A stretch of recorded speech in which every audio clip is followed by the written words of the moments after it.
Hello friends, निपाशा का सादर प्रणाम। मैं एक योग शिक्षक हूँ और 5-6 साल से योग से जुड़ी हुई हूँ। साथ में मैंने प्रायोग ट्रस्ट गांधी आश्रम से नेचुरोपैथी किया हुआ है। अभी आज हम षटकर्म के बारे में थोड़ा कुछ जानेंगे। षटकर्म का वर्णन हठयोग प्रदीपिका में किया हुआ है। षटकर्म में 6 क्रियाएं बताई गई है। 6 क्रियाएं ये है नेति, धोती, बस्ती, कपालभाति, नौली और त्राटक। ये 6 क्रियाएं हैं जो हम करते हैं तो हमारी शरीर की अंदरूनी शुद्धि होती है। अंदर से हमारा शरीर साफ होता है और निरोगी रहता है शरीर। ठीक है, अभी हम पहले देखते हैं जल नेति। तो जल नेति के लिए ये एक पॉट लेना है।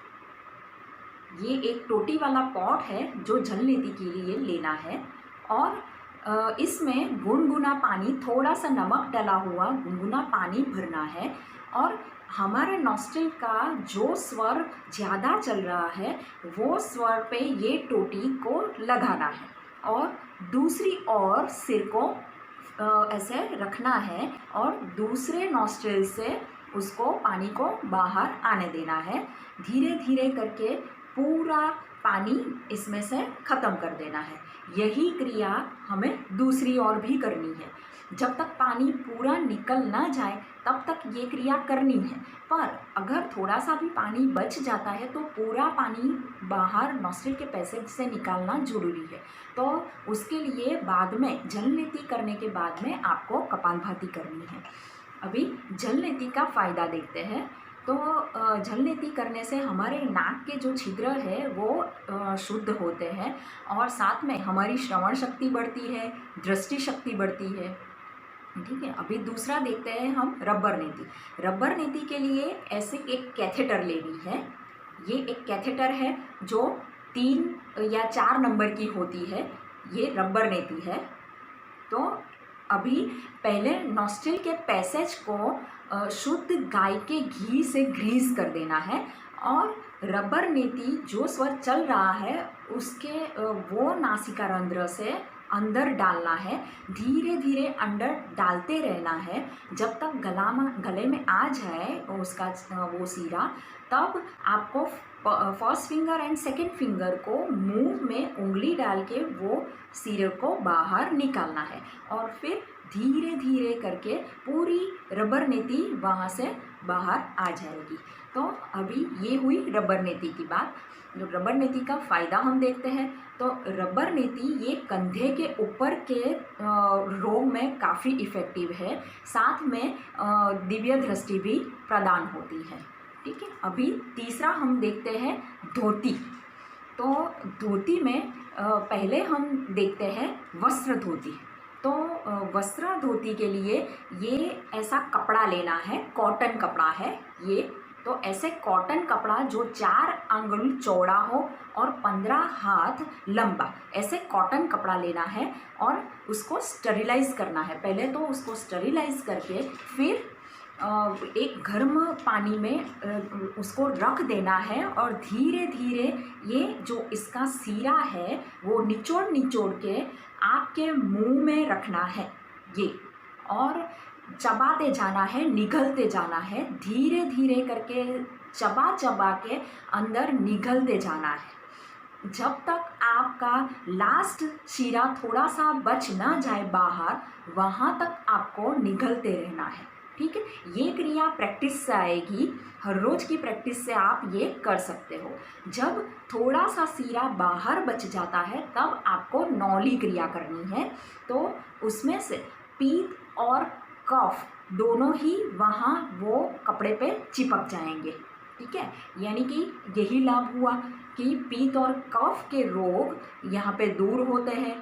फलस्वरूप पीत और कफ होता नहीं है और खांसी, तुतलापन, कोढ़ के रोग दूर होते हैं। दमा, अस्थमा के पेशेंट के लिए ये काफ़ी इफ़ेक्टिव है। दूसरा हम देखते हैं वमन धोती, या आप कुंजल क्रिया भी कह सकते हैं। तो 2-3 लीटर गुनगुना पानी उत्कट आसन में बैठ के बिना रुके धीरे धीरे से पीते जाना है। और फिर सभी पानी, जब आप पानी ये पी लें तब लेफ्ट हैंड को आपको पेट के ऊपर रखना है और राइट हैंड की 3 उंगलियां को मुंह के अंदर, वहाँ पे जो छोटा कौवा होता है उसकी आजू बाजू की मांसपेशियों को आपको उसको एक्टिव करना है, जिससे वो पानी पूरा बाहर निकल आए।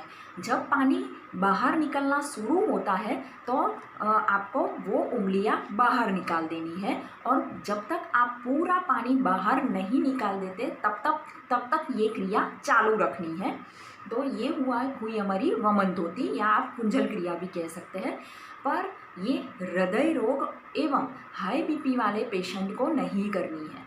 और दूसरा उसका लाभ देखते हैं, तो उसके लाभ ऐसे है कि मुहासे, फिर दांत के रोग, रतौंधी, रक्त विकार, पीत, वात और कफ के रोग में काफ़ी इफ़ेक्टिव है।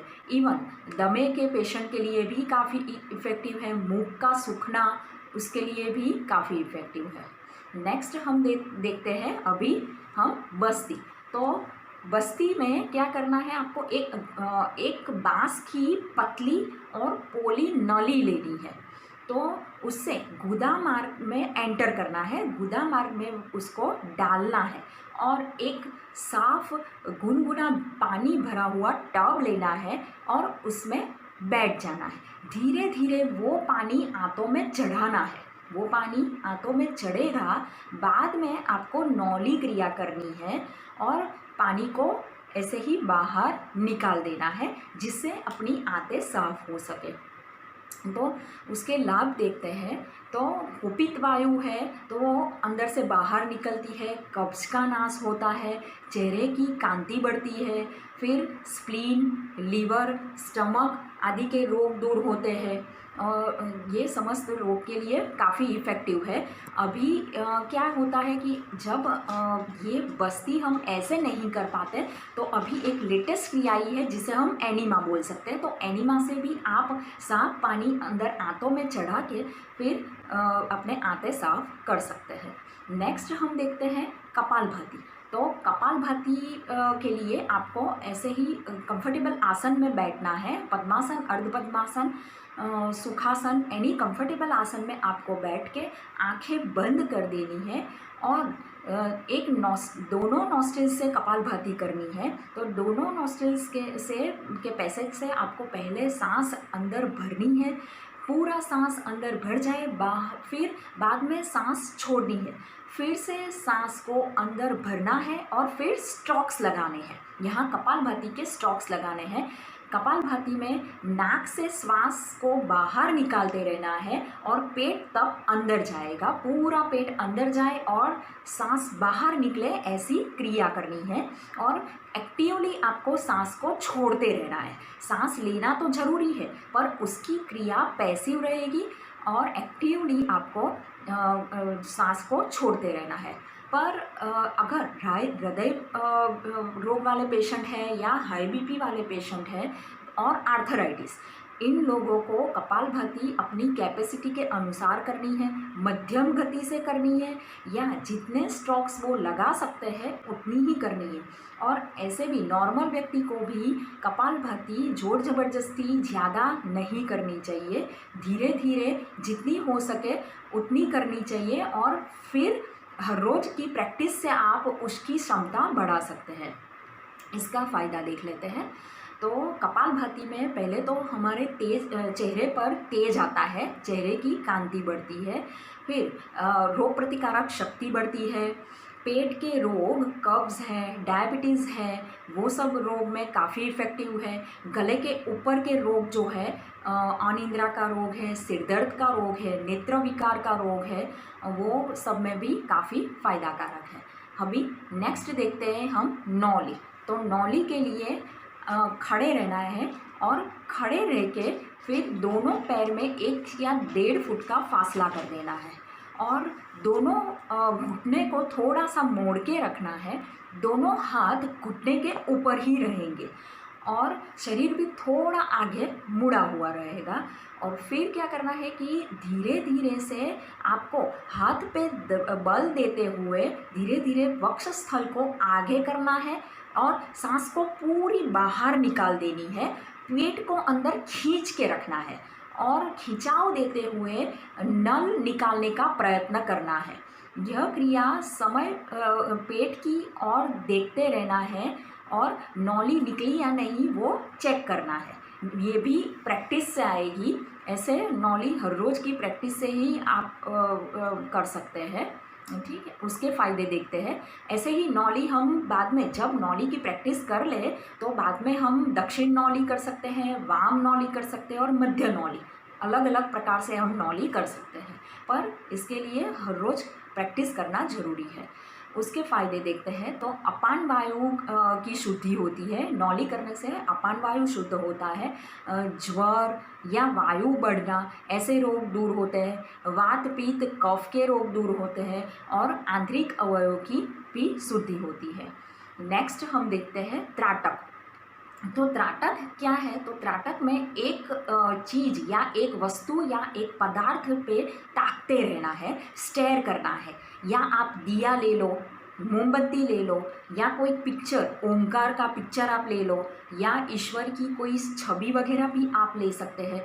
किसी भी चीज़ पे कंटिन्यूअस बिना पलक झपकाए आपको ताकते रहना है, उसे त्राटक कहते हैं। पहले 1 मिनट से शुरू करके फिर उसका समय बढ़ाते जाना है।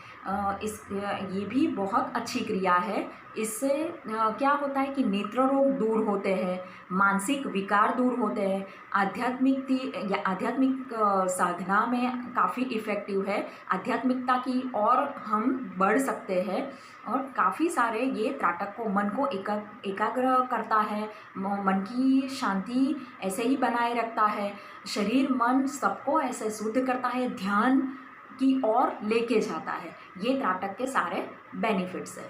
अभी षटकर्म यहाँ पे हमारा पूरा होता है। आपने मुझे अच्छे से सुना, इसके लिए आपका बहुत बहुत धन्यवाद। Thank you very much.